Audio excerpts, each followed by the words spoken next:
Владината програма за развој на земјоделието покажува резултати. Се зголемува бројот на земјоделци и се обновува механизацијата, велат од Општинскиот комитет на ВМРО ДПМН. Во партијата се задоволни од интересот за програмата 50-50. Секој земјоделец кој ќе купи нов трактор, половина од неговата вредност ја плаќа државата.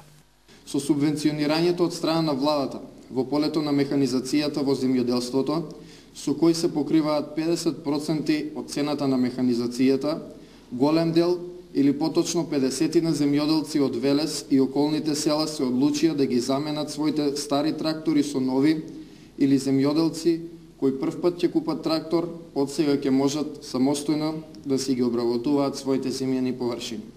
Од ВМРО ДПМН велат дека програмата нуди уште подобри поволности за жените кои се занимаваат со земјоделие. Ако некоја од нив живее во неразвиена рурална средина, при купување на нов трактор владата покрива 60% од вредноста.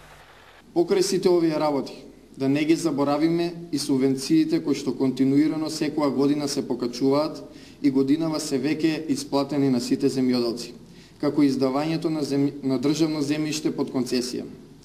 Сите овие мерки и проекти кои ги спроведува владата на Република Македонија, предводена од ВМРО ДПМН, во полето на земјоделството допринесоа да се зголеми земјоделското производство, да се обнови постојната механизација, како и да се поттикнат многу луѓе да ја започнат оваа дејност.